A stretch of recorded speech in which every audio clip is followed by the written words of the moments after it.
Hello and welcome to Nationwide on the network service of the NTA. I'm Najat Atutejani.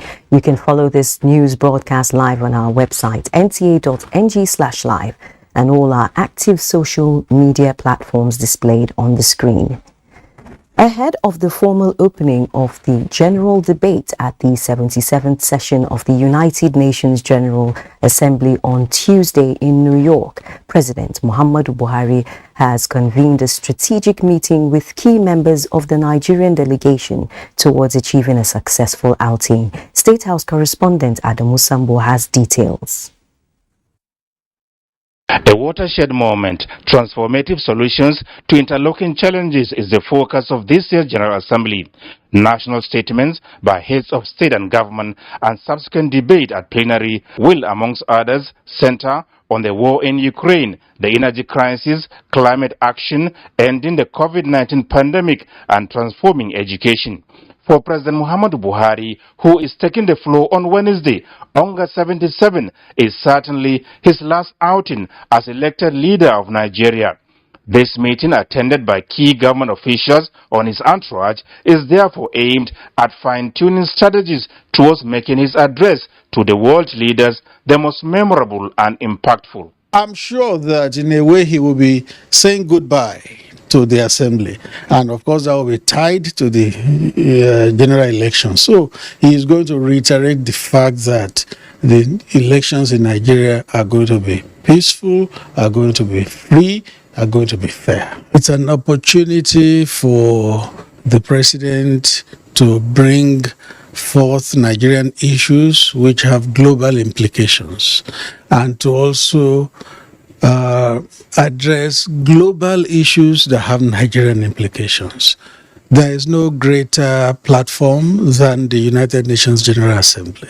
It's a global platform, and the president is going to make the best use of it to look at issues as they affect Nigeria, global issues as they affect Nigeria, and Nigerian issues as they have global implications. The Nigerian leader is also expected to participate in high-level meetings and side events, including the Nigeria International Economic Partnership Forum, convened by the federal government of Nigeria in partnership with the Africa Business Roundtable. This is to open up Nigeria's economy to international capital and attract the desired foreign direct investment. Nigeria has vast opportunities, but there are challenges which have been hindering and hampering those opportunities. So this is a platform for Nigeria to then talk to global CEOs, business leaders, and tell them these and these and these are the things you can do with our country. So it's an opportunity for Nigeria to make a good harvest. The president will also attend other key events on a practical approach to sustainable solutions organized by the Ministry of Humanitarian Affairs, Disaster Management and Social Development, as well as the EFCC NEPAD program on combating illicit financial flows. The Nigerian leader is also scheduled to hold strategic bilateral engagements with world leaders, renowned investors and heads of multinational organizations before departing New York. From New York, Adamu Sambu, NTA News. Meanwhile, on Friday, 23rd September 2022, President Muhammadu Buhari will also launch Nigeria's Integrated National Financing Framework, INFF, for sustainable development on the margins of the 77th session of the United Nations General Assembly in New York. Proposed within the broader Addis Ababa Action Agenda, the Integrated National Financing Framework is a planning and delivery tool to finance sustainable development at the national level. The INFF will help policymakers lay out a strategy to increase investments for sustainable development, manage financial and non-financial risks, and ultimately achieve sustainable development priorities. While a country's national development plan spells out what needs to be financed, the INFF shows how it will be financed and implemented. For Nigeria, the INFF is also expected to help in the recovery of the effects of COVID-19, as well as help address lack of an integrated approach to financing SDGs, which has been a key challenge to meeting the financing requirements estimated at more than $100 billion over the next 10 years. President of the 77th session of the United Nations General Assembly, Saba Kurosi, has challenged global civil society organizations, private sector and member states to deliver on promises made towards the actualization of the 17 Sustainable Development Goals. Saba Kurosi gave the charge at the SDGs Moment in New York. Adebola Brookslyn reports. The SDGs Moment was scheduled to spotlight the deepening cost of living crisis, which places huge burden on the advancement of sustainable development goals, especially in developing countries. We should also renew our multilateral commitments. President of the General Assembly, Saba Kurosi, says the moment provides world leaders with a platform to showcase the bold action and solutions that are needed to set the world on course towards achieving the set goals. We must make progress on understanding the value of GDP and capitalize on the political momentum to go beyond it. The 17 global goals are the to-do list. They must be the to-do list of all leaders in this room. The UN scribe said each peril is pushing the Sustainable Development Goals further out of reach. Governments need to invest like never before in the health, education, and well-being of all people, including refugees and migrants. We need expanded universal social protection to protect people against economic shocks while boosting job creation, especially in the digital, care and green economies. The annual SDGs Moments kick off the United Nations High-Level Week. Adebola Brookslyn, NTA News.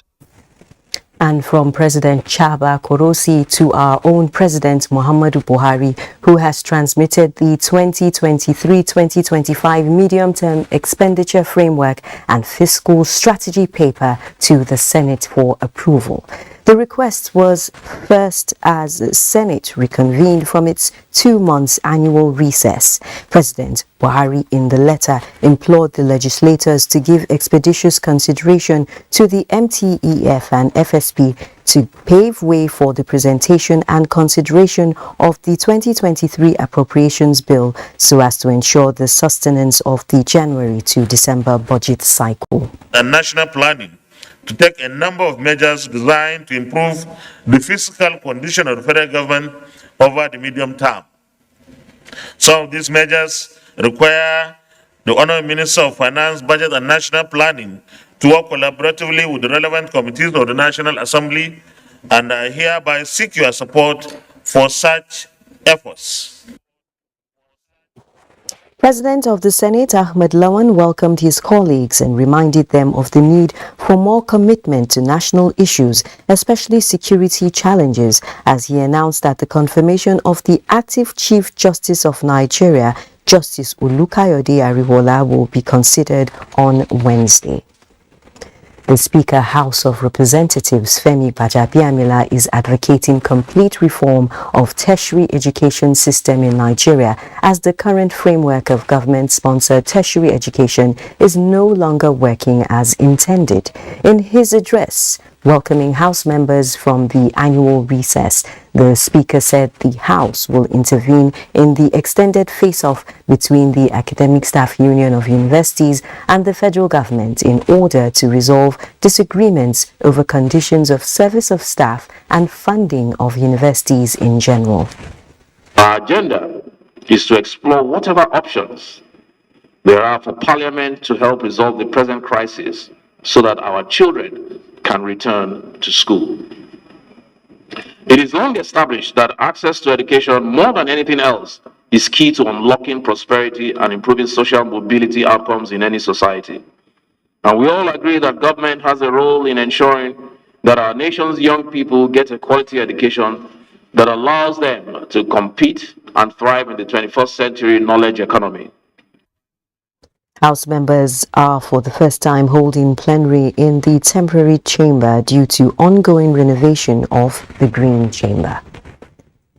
Now, ECOWAS member states are expected to adopt a unified security sector reform and governance in tackling terrorism and violent extremism in the West African sub-region. This is a part of recommendations by security experts and foreign partners at a capacity development workshop for stakeholders in the security sector. Salwa Khalil Ibrahim reports. On the political unrest in Guinea-Bissau, to issues of human trafficking in the Gulf of Guinea, another part of Africa, telling negatively on the governance and security. In all of these, ECOWAS faces the brunt of it. Not to leave the whole burden on ECOWAS, the European Union, German government and its partners are taking the lead in strengthening the capacity of ECOWAS member states to be able to tackle new and emerging security threats in the sub-region. It's a way to contribute to the democratization progress in ECOWAS member states by encouraging security institutions to comply with democratic governance principles, which, it almost goes without saying, it's accountability, transparency, and the rule of law. We can't speak of development when there's no peace, and we can't have peace when there is no proposable strategy to make that peace happen. ECOWAS, security sector, policy frameworks provides us that too.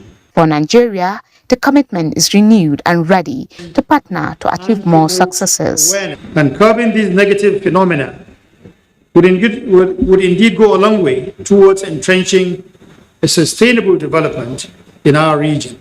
These stakeholders will be brainstorming on ideas that will translate to practical action of reforming the security architecture of the West African sub-region. Salwa Khalil, NTA News. The Office of the National Security Advisor, the Alumni Association of the National Defense College and partners have expressed concern over the increase in cases of cultism, money ritual, drug trafficking and other vices which have turned secondary schools into crime fields. They are therefore engaging 400 students in 15 secondary schools in the FCT on the dangers of such vices among youth.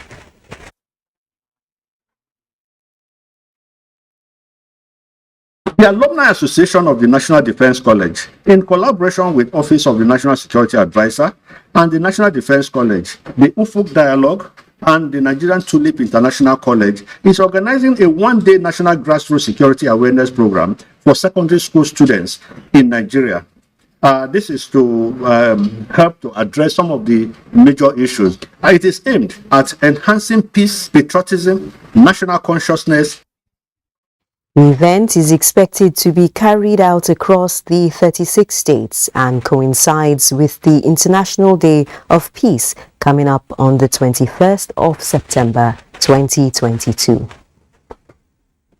Meanwhile, Katsina State Government has trained 600 additional volunteers and members of the vigilante group to complement efforts of security in confronting terrorists and other criminal elements in their hideouts. Awal Halluru reports that this brings the total number of those trained to 1,100 in the state.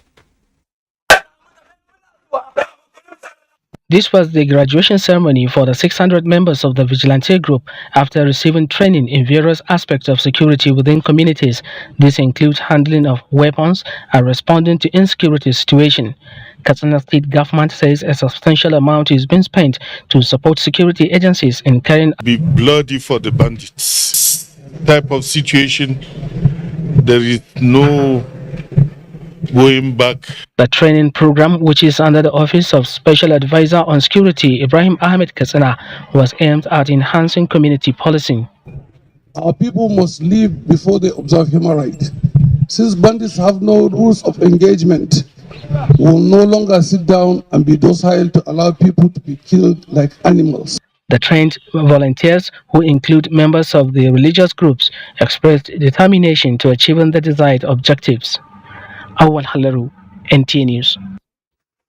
Still on security, schools have resumed for another academic session and the issue of security is still on the front burner. This informed the Nigerian Army Officers' Wives Association NAOA to train teachers in schools on security measures for the safety of students.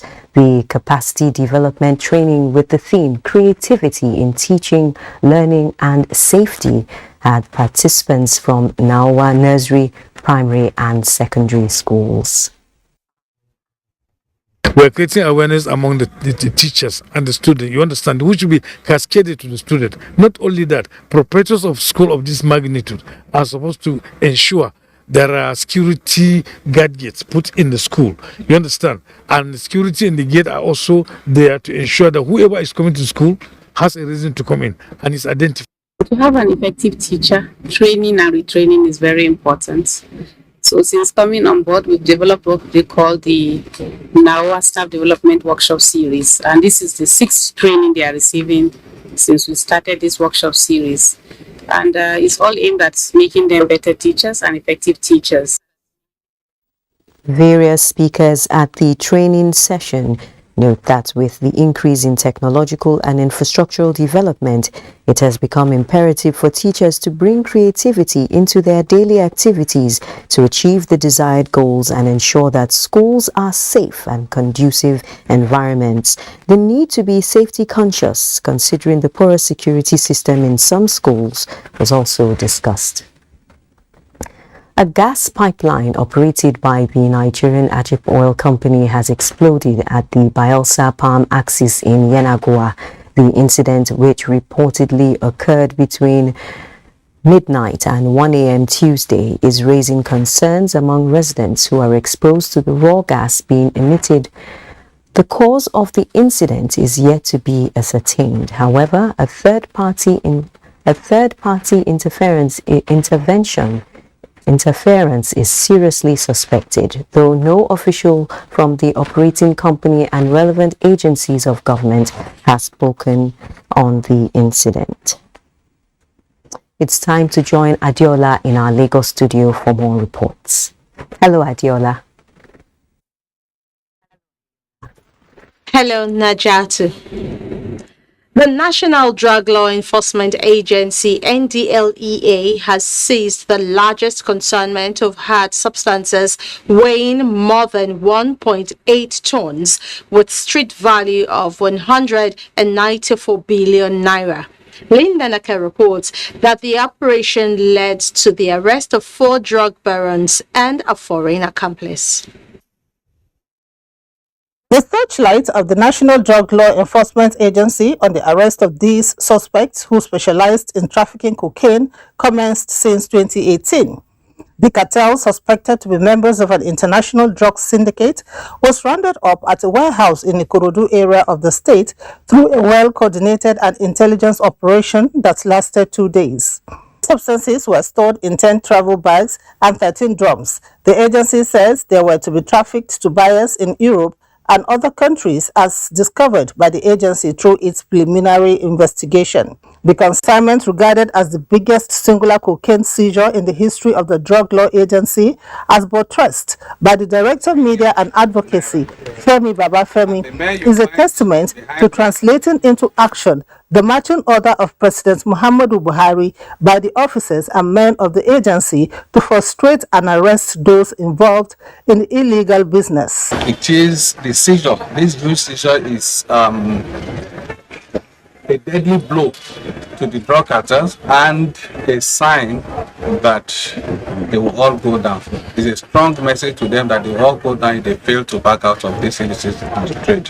While commending all the officers and men of the agency involved in the operation, including those of the American Drug Enforcement Administration, Chairman of the agency, Brigadier General Mohammed Buba Marwa, retired, said the bust is a historical blow to the drug cartels. In Lagos, Lane Lenake, NTA News. And normalcy is back on Airport Road in Lagos, a day after a protest by National Association of Nigerian Students against the lingering ASU strike disrupted activities along that corridor. Adeniyi Taiwo reports that the protesting students did not converge on Tuesday. This is a picture of free-flowing traffic here along Airport Road going towards the international wing of Murtala Mohammed International Airport, Lagos. This is in sharp contrast to what happened here on Monday when this axis was chosen as the staging area for continuation of the protest by students under the aegis of National Association of Nigerian Students who were protesting the lingering strike by ASU for air passengers and others who work at the airport who are caught, in the old drama that happened on Monday. The experience, they say, was harrowing. The domestic and international wings of the airport are busy as usual with air passengers trying to check in, while it was difficult to identify those who had to reschedule their flights because of the disruption on Monday. What is common to most of them, including the likes of Mrs. Balogun, a Dublin-bound passenger, is a shared concern to get to the airport very early. I saw this thing on social media yesterday that the students were protesting or something, and people's flights were disrupted. So I had to come pretty early.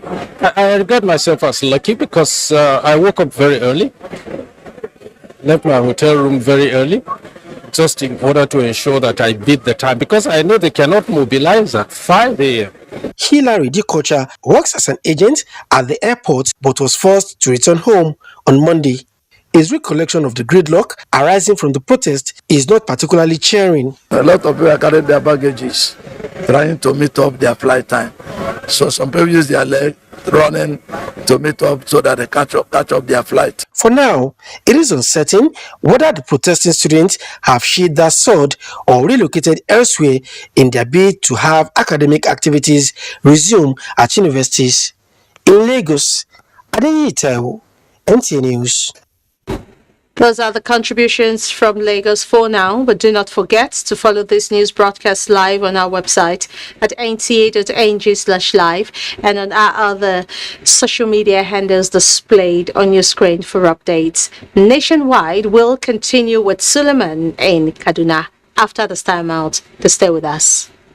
Broadcasting Commission (NBC) cordially invites all heads of broadcast stations, political correspondents, anchors of current affairs programs, INEC, chairmen and publicity secretaries of political parties, NGOs, civil society organizations, religious bodies and the general public to a forum on political broadcast with the theme "Towards a Fair and Responsible Broadcast Coverage of the 2023 General Elections, a Multi-Stakeholder Dialogue." The forum will hold as follows: Lagos, Wednesday 21st September 2022 at at Sheraton Hotel Ikeja, Lagos. Enugu, Friday, 23rd September 2022 at Bond Diamond Hotel, Enugu. Abuja, Monday, 26th September 2022 at NAF Conference Center, Abuja. Chairman of the occasion, Honorable Minister of Information and Culture, Alhaji Lai Mohammed. Guest speaker, INEC Chairman, Professor Mahmood Yakubu. Special guest of honor, EFCC Chairman, Mr. Abdul Rashid Bawa. Chief host, Director General, NBC, Malam Balarabe Shehu Ilela. Forum will start at 10 a.m. each day. Come and partner with the Commission to ensure the professional coverage of the 2023 electoral process. NBC, your right to quality broadcasting. Balarabe Shehu Ilela, Director General, Announcer.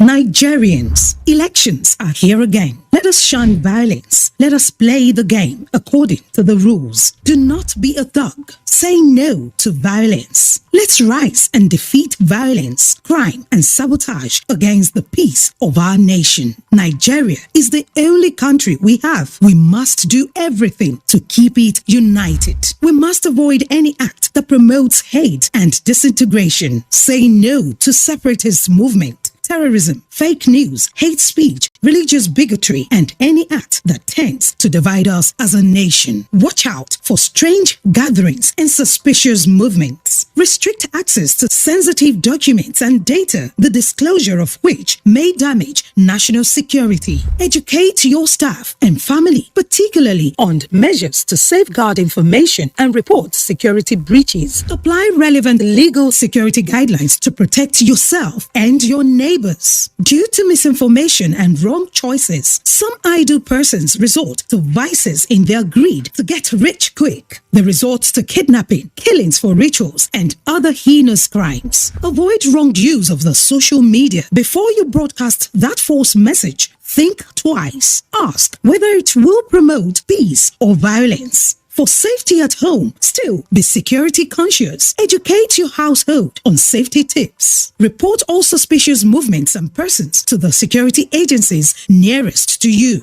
Be a good citizen. Be patriotic. To pass security information, please call 0813-222-2105, 0915-339-1309, 0908-837-3514, or send a mail to dsspr@dss. Imagine any society without laws. Imagine piles of laws without the courts to interpret them. Imagine lots of interpretation without a medium to bring them to your doorstep. The scale on the network service of the Nigerian Television Authority helps to fill the gaps and turns law and justice into a tangible instrument for national development. That is the scale, and it is balance.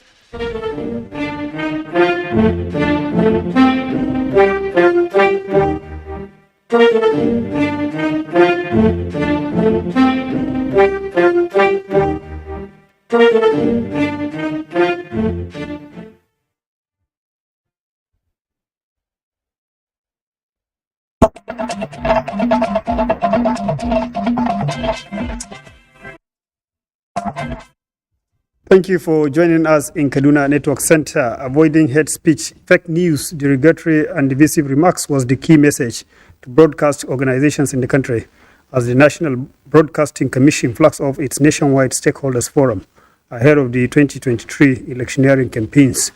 The maiden edition of the forum took off in Kano with heads of media organizations from parts of Northwest and Northeast zones in attendance. Abdullah Mustafa has the report. Ceremonies are over across all political parties in the country. Most of the political parties have already started to warm up ahead of the commencement of electioneering campaigns. Electronic media are a key platform being used by politicians to talk to the electorate. The Commission expects broadcasters to give equal access and opportunity to all political players, digital political parties, and candidates. The DG is addressing heads of broadcast media organizations in states under the Commission's Kaduna, Maiduguri, and Sokoto zonal offices. Adherence to the rules by observing the do's and don'ts of the amended Electoral Act is what the Stakeholders Forum aims to achieve. It was therefore captioned towards a fair and responsible broadcast coverage of the 2023 general elections, a multi-stakeholder dialogue. The Nigerian Broadcasting Code, the Electoral Act 2022, and other excellent laws must be obeyed and followed religiously. I want to also declare that measures are put in place to ensure peaceful campaigns devoid of surgery. Governor Ganduje enjoined the media and players in the political arena to help towards ensuring another peaceful civilian transition in the country. In Kano, Abdullahi Mustafa, NTA News. Still in Kano State government is working towards addressing manpower gaps in the health sector with a view to ensuring effective service delivery in the sector. Governor Abdullahi Umar Ganduje stated this at the opening of the 2022 Kano Health Week and presentation of letters of appointment to newly engaged health personnel at the government house. Again, Abdullahi Mustafa reports. Health Week is an annual event institutionalized by Kano State Government to take stock of activities and showcase success stories in the sector. This ranges from infrastructure, manpower, equipment, immunization, and training, as presented by the State Commissioner of Health, Aminu Ibrahim Sanyawa. Among first-time attendees of the event are newly engaged workers who received their appointment letters from Governor Abdullahi Umar Ganduje. Their engagement, the Governor explains, is to meet the manpower need of healthcare facilities in the state and improve services being provided therein. It is only imperative for us to work very hard and ensure that we maintain our health facilities in order, we maintain our manpower. Emir of Kano Aminu Adobayaro enjoined the newly engaged health personnel to prioritize selfless service above personal gain while discharging their duties. In Kano, Abdullahi Mustafa, NTA News. With that report, Najatu is back to you for the rest of the story. Thank you, Suleiman. We're talking legal matters now, and more than 300 cases of misconduct by legal practitioners across Nigeria are currently being determined by the newly constituted Legal Practitioners Disciplinary Committee following the resumption of sitting this week in Abuja by the committee after a break of about 1 year. Femi Okeo reports. The Legal Practitioners Disciplinary Committee is an integral part of legal practice in Nigeria and has been in existence under the body of benchers for decades now. However, its credibility and effectiveness have fluctuated over the years, with some analysts applauding its performance at some time as being responsible for putting legal practitioners on their toes, but criticizing it at other times as becoming a forum for soft landing for lawyers found to have engaged in misconduct. These conflicting positions came to a climax about a year ago, leading to the resignation of the then chairman of the committee, along with about 4 other members of the panel. Now, with the resolution of various outstanding issues, the Legal Practitioners Disciplinary Committee has a new chairman. He is Justice Ishak Bello, a retired Chief Judge of the FCT High Court. He leads about 12 other members composed of eminent judges and legal practitioners, all of whom will be constituted into panels for the purpose of their sittings. Lawyers in the legal profession, there are conducts that are proscribed, in other words, prohibited, because they impinge not only on the integrity of the profession, but also the system of justice delivery. So we are here to inculcate the discipline, the observance of the standard recognized by the legal profession. I will do our best. The resumed sitting, which will run day by day for 2 consecutive weeks at the first instance, is already determining some of the over 300 cases of misconduct by legal practitioners from across Nigeria. In Abuja, Femi Okeo, NTA News. The Minister of State, Niger Delta Affairs, Sharon Ikeazo, has commended the greenhouse vegetable technology which has seen Akwa Ibom State produce a variety of vegetables for consumption while calling for a replication of greenhouse farming in other states of the Niger Delta. This was during a visit to the farm in Uyo, from where Evelyn Badu-Ekpo reports. The greenhouse vegetable farm technology is one innovation that has aided in the possible cultivation of assorted vegetables in Akwa Ibom State. Few years into its existence, the continuous cultivation of vegetable production, including peppers, cucumbers, onions, among others, in large quantities, is attracting traders within and outside the state. Impressed with the variety of tomatoes I've seen and the variety of pepper they have and the cucumber. So I'm hoping that they can upscale this project, because with this, we'll create jobs for our people. And we have an agricultural value chain. I heard you asking them about the offtake. They can't even meet local demand. But we want them to go beyond local demand to export as well. We used to buy tomatoes from the north, but now we grow them in Akwa Ibom. And tomatoes, not only tomatoes, we have cucumbers and we have pepper, the popular Ntuenudum. We trust that in the nearest future we're going to have expansion, so we can have so much more. The state-owned farm produces large baskets of assorted vegetables daily. In Uyo, Evelyn Badu-Ekpo, NTA News. Great news for the entertainment industry. Nigeria and Netflix have commenced talks geared towards stepping up the growth of the creative industry as well as attracting investment. The move is the outcome of a meeting between the Minister of Information and Culture, Lai Mohammed, and a delegation from Netflix. Anthony Forson reports. Embassy of Nigeria in The Hague was the venue of the meeting. The Netflix delegation, Information and Culture Minister, and the Nigerian ambassador to the Netherlands. Discussion with Netflix, a streaming service that offers a wide variety of award-winning TV shows, movies, documentaries, and many more, is tied towards supporting the creative industry in Nigeria. During the presentation, there were 150 films of Nigerian, from Nigeria that are today showing on the streaming service of Netflix, and I was glad to hear that our films are very popular and are the favorites in many African countries. So this collaboration will only deepen the industry.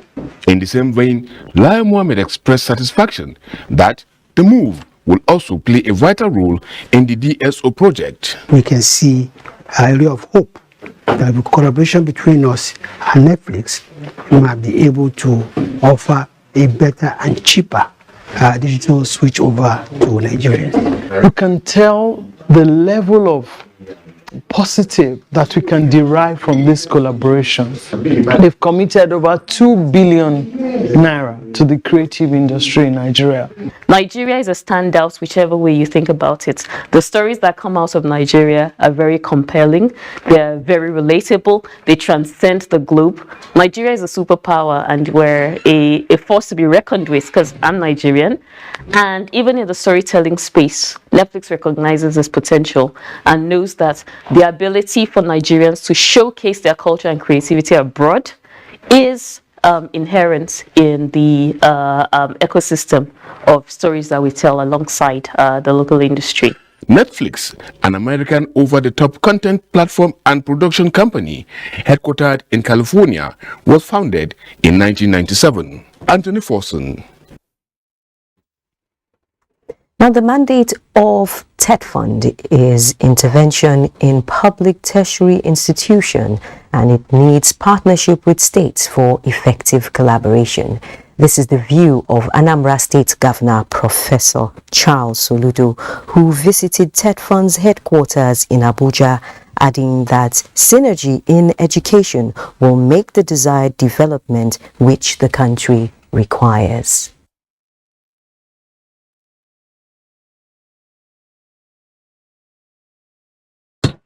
And then also to offer a hand of partnership requires active collaboration and coordination and cooperation between the states and the federal government to be able to deliver the kind of education that Nigeria truly and desperately needs.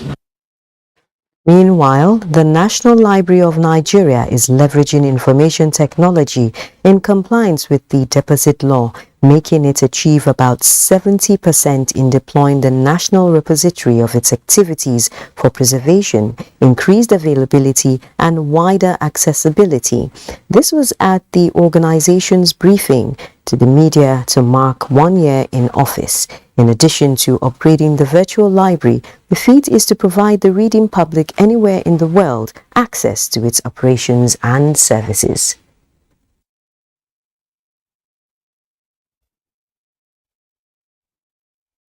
We hope to achieve completion and commissioning for public use by the end of November 2022.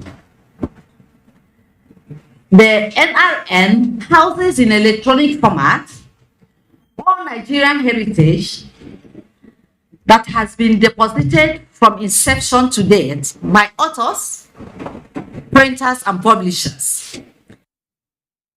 The National Library has also rolled out an 8-point agenda to bring it at par with libraries in developed countries. Mina is in Enugu for more news from that end.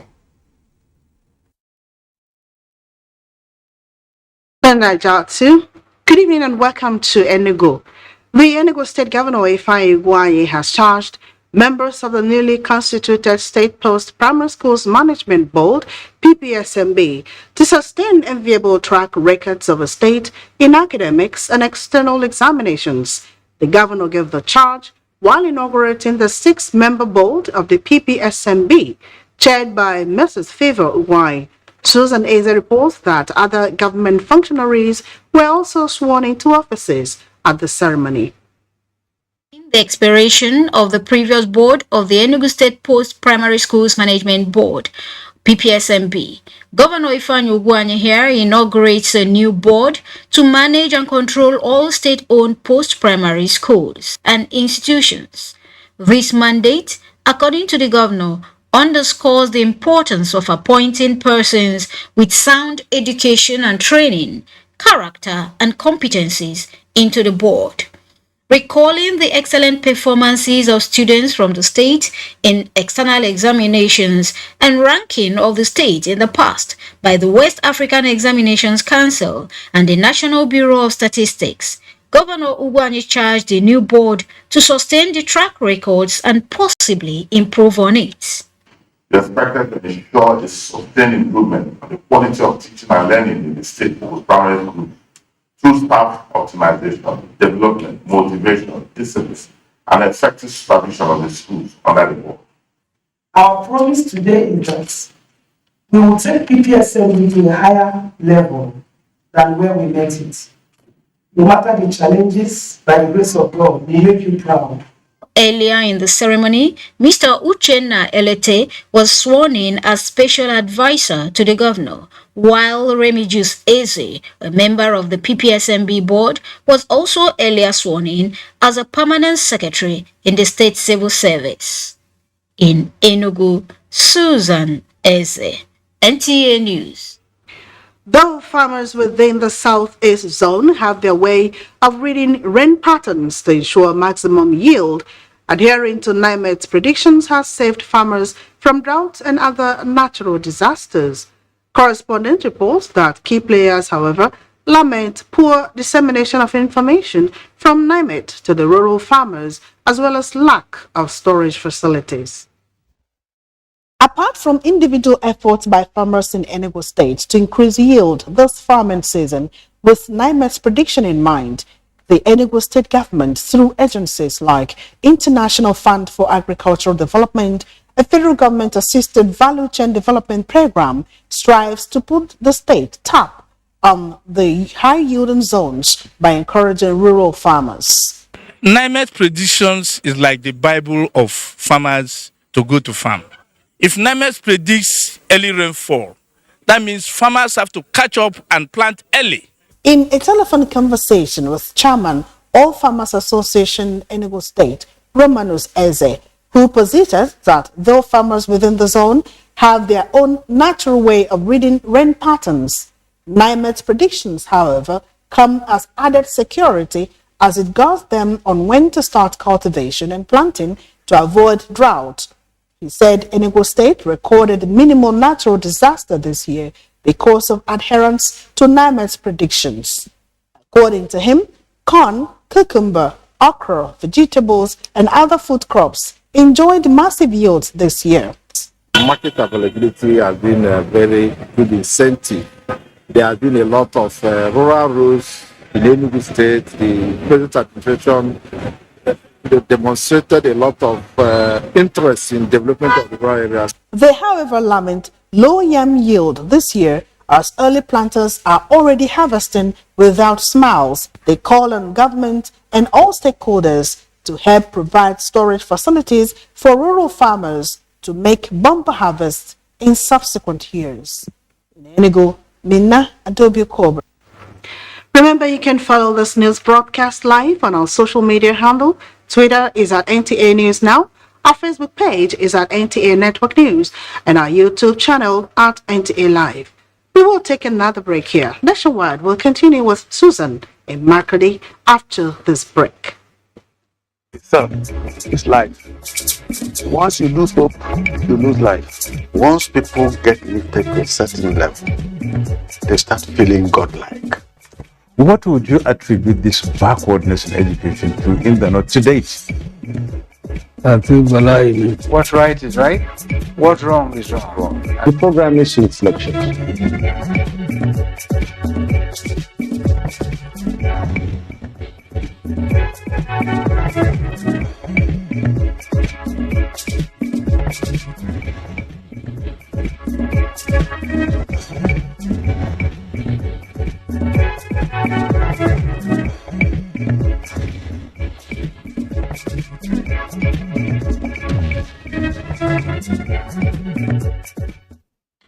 The security challenges we have faced as a government have been daunting, from terrorism to banditry, to kidnapping, to separatist violence, to crude oil theft, to armed robbery and sundry crimes.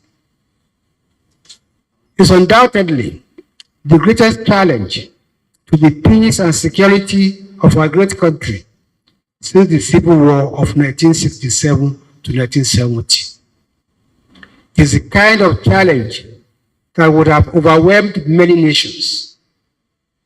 But thanks to the purposeful leadership of President Muhammadu Buhari, we can say, I want to repeat, that the worst is over and peace and security are gradually returning to the land. This message is brought to you from the Federal Ministry of Information and Culture. Harmony of biodiversity destroyed, both in climate crisis and crime phases. Dicey situation indeed, yet we carry on like a bull in a china shop. On environment matters, we take the bull by the horns, comb the nooks and crannies of Nigeria. Asking tough questions. Examining challenges and opportunities. Giving human face to the science, facts, faiths, and global agreements. It's a call for action. Don't miss it. Join award-winning environmental journalist Jennifer Igwe and other NTA eco reporters for Environment Matters.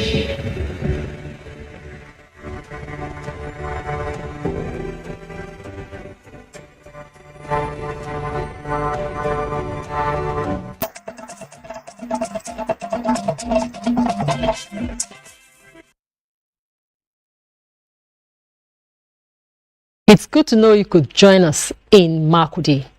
More than 1,000 recruits of the Batch 2 of the Benue State Community Volunteer Guards have rounded off a 3-week training in Markudi, the state capital.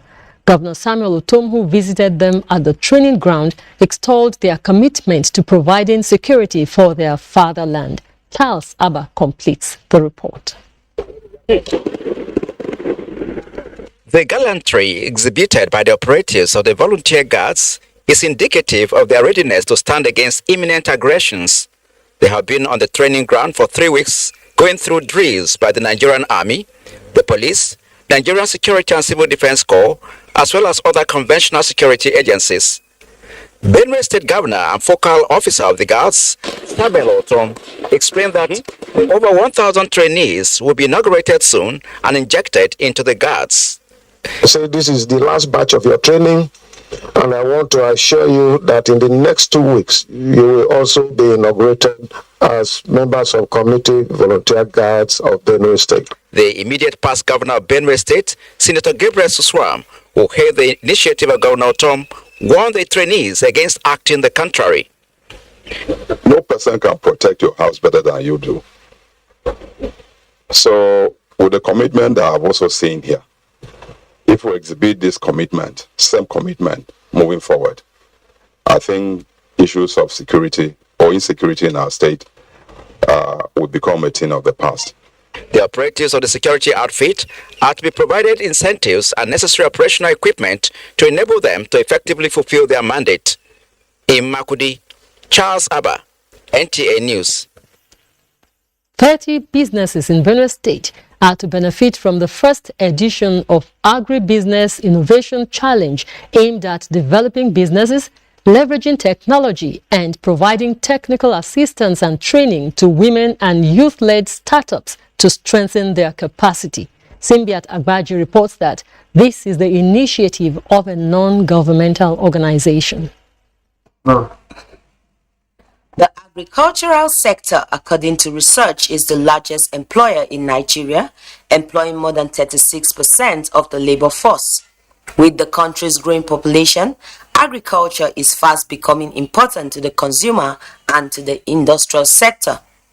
Agricultural innovation provides an opportunity to solve rising challenges in the different value chains of production, from the farm to the point of consumption. In a media launch of the Agribusiness Innovation Challenge, Ata Igoche, Director, Ivan Innovation Hub, says the aim is to provide access to funding and trainings for entrepreneurship development, collaboration with the state government and university in order to bridge the gaps in agriculture and reduce the rate of unemployment. Agriculture is the mainstay in Benue State here. We're looking at how we can use agriculture as a tool to foster youth engagement, youth development, and capacity building around this place, and also to push ICT significantly, because a lot of communities, a lot of states, and even other countries around the world have used ICT to bridge a lot of gaps. Applications for the project are now open till October 3rd, 2022, while selected participants will be notified by October 6th, 2022. In Makudi, Simbiat Agbaji, NTA News. And that's it from Makudi. It's back to Najatu in Abuja for more on NTA Nationwide.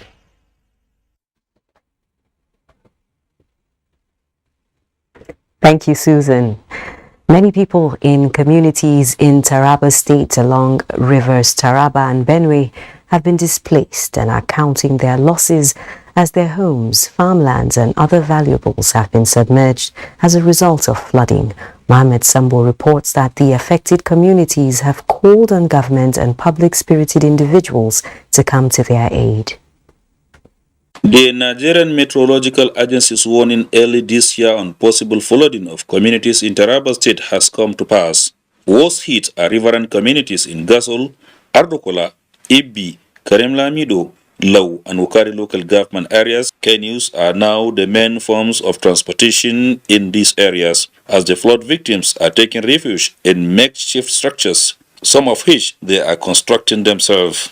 Kunzo kungani, bachi, basha. Sannan gida wurin kwana accommodation ya rushe. A taimaka mana da abinci da kuma zanuwa. Lalle akwai wanda muka yi asara gonakin fiye da yadda ke zamani.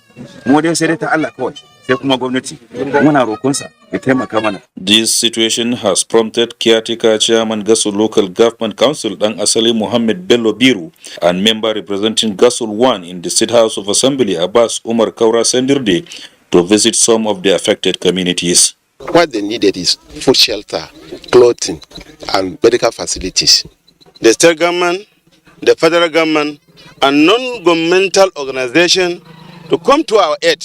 Caretaker Chairman Arrukola Local Government Council Ismail Zakari, who visited the affected communities in his domain, pledged government's swift response to the affected persons. For now, the flood victims are waiting and hoping for relief materials. Mohammed Sambo, NTA News. NTA will definitely keep you updated. It's time now to join our sports desk. 18 players have arrived Algeria as the Super Eagles camp opened on Monday ahead of the international friendly match against the Desert Forces.